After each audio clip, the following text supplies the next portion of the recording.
तो देते हैं ना? आप वोट देते हैं, किसको देते हैं? जो मेरे को 500 की पत्ती देते हैं उसी को दे देते हैं। अच्छा, पिछले इलेक्शन में कौन कौन नेता दिए थे आपको?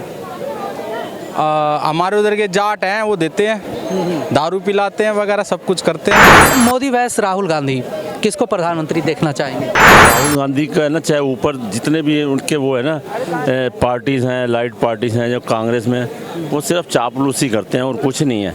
उनको पता है राहुल गांधी क्या है। मोदी जी तो नाम मात्र के प्रधानमंत्री हैं, सरकार तो अडानी और अंबानी चला रहे हैं, और जितना भी कांग्रेस द्वारा बनाया गया संस्थाएं हैं, सबको जो है अडानी जी को दिया जा रहा है। जो राहुल गांधी है और सोनिया गांधी, अगर इनके नाम के आगे गांधी ना हो तो इनका कोई वजूद ही नहीं है, वजूद है ही नहीं इनका कुछ भी।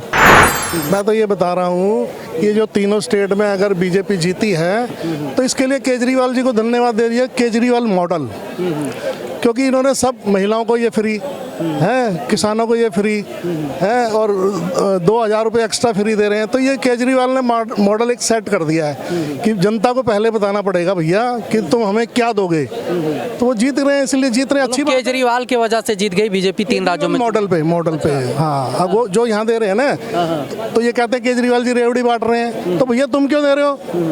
तो केजरीवाल को गुजरात में भी जीतना चाहिए था, हिमाचल में भी जीतना चाहिए था, क्योंकि मॉडल इनके पास है पहले से। समझा नहीं, जो गारंटी देगा वही जीतेगा। केजरीवाल की बात नहीं कर रहा मैं। केजरीवाल जी ने एक मॉडल सेट कर दिया कि भैया पहले लोगों से पूछ लो, नेताओं से, तो इन्होंने हम ये देंगे तो जीत गए। 450 में सिलेंडर देंगे तो अच्छा है ना, जनता का भला होगा, आम आदमी का भला। सिलेंडर पे बिक गया वोटर, मिलेंगे हैं, सिलेंडर पे बिका है वोटर, महिलाओं को देंगे हैं, बिकता क्या है? तो यहाँ क्यों कहते हैं कि रेवड़ी बांट रहे हैं केजरीवाल जी, तो तुम क्यों दे रहे हो भैया रेवड़ी? है 450 में सिलेंडर मिलेगा, अच्छी बात है ना, देश फायदा होगा लोगों को।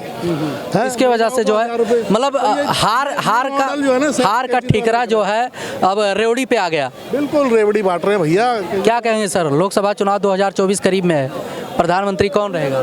भाई हमने तो कुछ आता ही ना, मैंने इनके बारे में बेरा भाई, मैं तो अपना चैनल बनाया हूँ, मैंने कुछ नहीं बेरा इन तब जो भी बूझना। अरे मतदाता तो है, वोटर तो है आप, वोटर तो है ना, वोटर वोट तो देते हैं ना? आप वोट देते हैं, किसको देते हैं? जो मेरे को 500 की पत्ती देते हैं उसी को दे देते हैं। 500 पे बिक जाता है एक वोटर आज के टाइम पे इंडिया का, है ही ऐसा मैटर है ही। कौन देता है फिर 500 का पत्ती?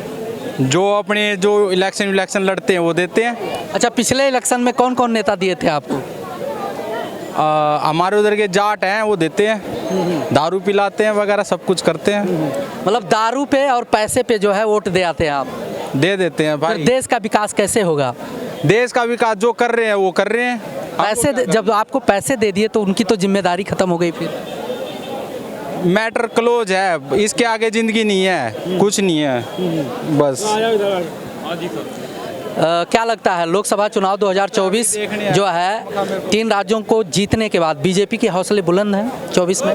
जी, कहीं ना कहीं ये चीज़ तो दिख रही है, और इसका मेन रीज़न मुझे जहाँ तक लगा कि कहीं ना कहीं जो इंडिया ब्लॉक है उनका अपना एक जो एजेंडा है, जो भी चीज़ें हैं वो जनता के बीच नहीं रख पा रहे, अपनी बातों को नहीं पहुंचा पा रहे हैं, उसका कहीं ना कहीं अपोजिशन जो बीजेपी है उसको फ़ायदा मिल रहा है इस चीज़। महागठबंधन है, अच्छे नेता हैं, तो कौन जिम्मेदार हो सकता है इसका? नहीं, कोई एक पर्टिकुलर कोई जिम्मेदारी इसका नहीं देश बोल सकती, कोई पर्टिकुलर इनकी पहले इंडिया ब्लॉक को अपना जो एम है या फिर जो आप अपनी जो गठबंधन जिस बेसिस पे बन रहा है वो जनता तक पहुंचानी पड़ेगी। आपका एजेंडा क्या है, आपका आइडियोलॉजी क्या है, ये जब तक लोगों को क्लियर नहीं होगा तब तक नहीं, तो फिर ये इस चीज़ का बेनिफिट ऑफ डाउट जो कहते हैं वो बीजेपी को मिलेगा। मतलब महागठबंधन के पास कोई एजेंडा नहीं है लोगों के बीच, आइडियोलॉजी की जो क्लियर आइडियोलॉजी होना चाहिए, जो अपनी बात जनता को पहुंचाना चाहते हैं वो अगर कहीं ना कहीं क्लियर करें तो शायद।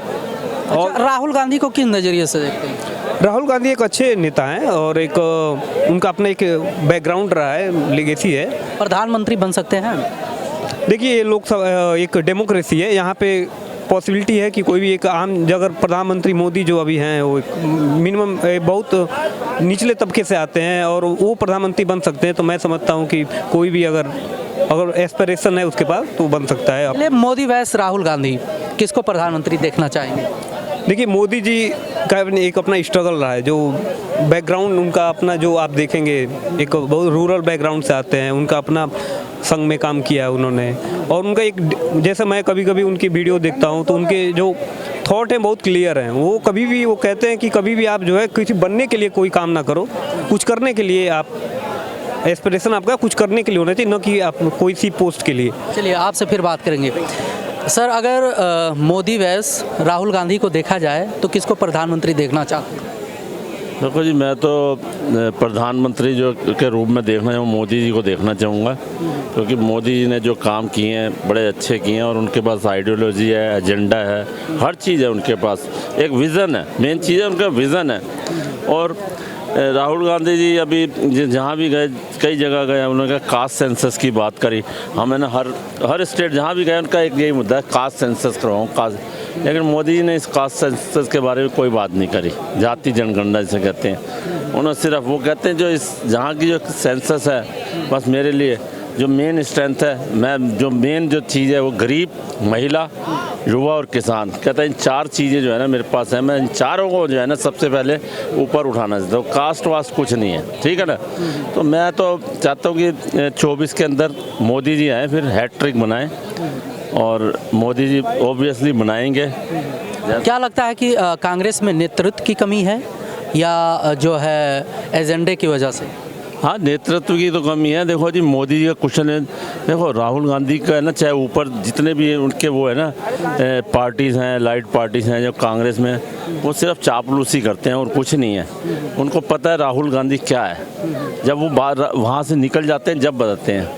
वो जो है ना एरोगेंट टाइप का है, एरोगेंट टाइप। अभी देखोगे आप, कल परसों है ना एक किताब लॉन्च हुई है प्रणब मुखर्जी के ऊपर, उनकी बेटी ने करी है, शर्मिष्ठा मुखर्जी।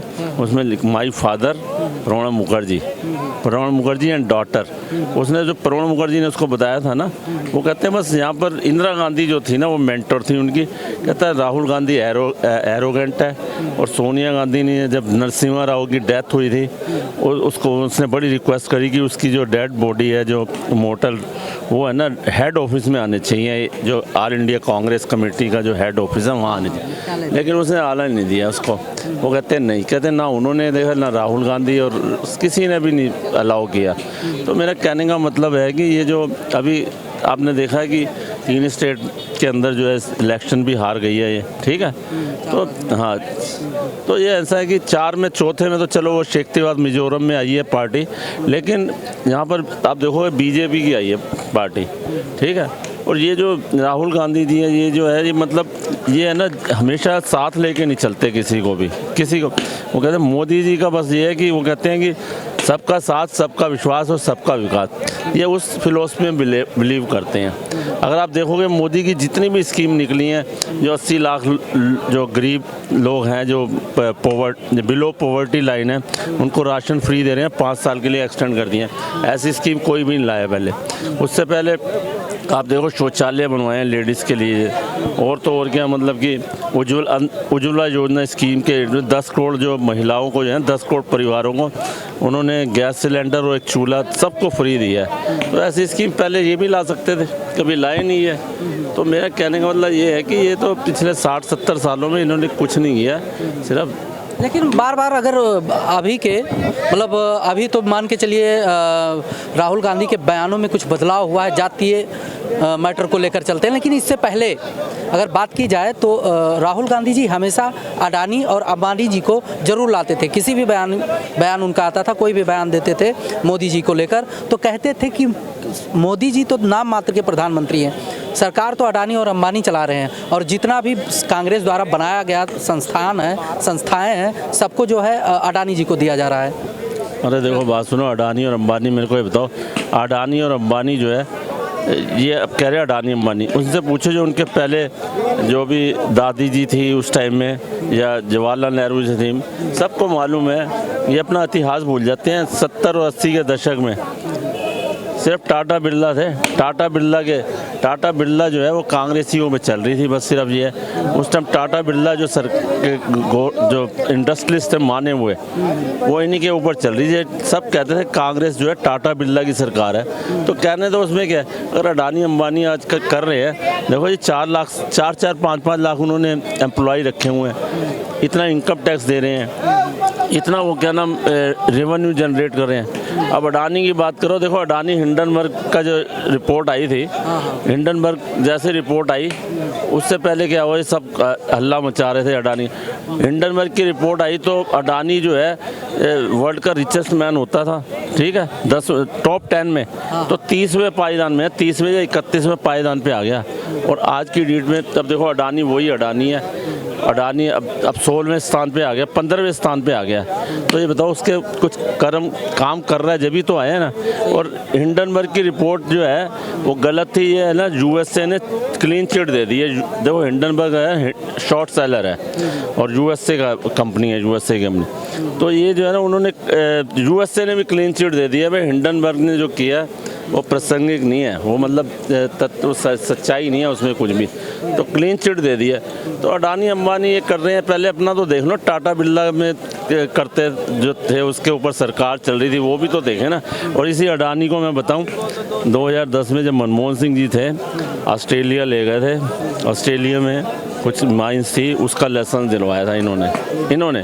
फिर अडानी की बात ये करते हैं। अच्छा, छत्तीसगढ़ और राजस्थान, उन्होंने वहाँ पर पहला उनको बिजनेस क्यों दिया? राजस्थान जाता है तो गहलोत उसको तिलक कर लगाता है और 60,000 करोड़ की इन्वेस्टमेंट की ऑफर लेता है उससे।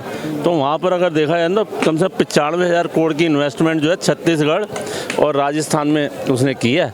तो ये नहीं बताते, इनकी अपनी जो है अपने अंदर ही यूनिटी नहीं है इस पार्टी के अंदर।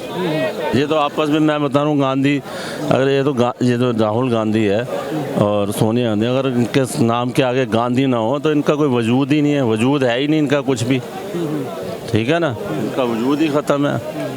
हाँ, मोदी जी बरकरार रहेंगे, मोदी जी हैट्रिक बनाएंगे 2024 में, ये लिख लीजिए, मार्क माइंड, 2024 में चाय वाला जरूर आएगा। और मोहब्बत की दुकान पे क्या कहेंगे? मोहब्बत की दुकान, इनकी अपनी दुकान देख लो चल नहीं रही। इन्होंने 28 बंदों का गठबंधन बनाया नीतीश कुमार ने, ठीक है। अभी 8 दिसंबर को इनकी मीटिंग है, तीसरी, 8 या पता नहीं कल है 8 या, तो उसमें जो है ना 6 को थी लेकिन 16 को कर दिया गया।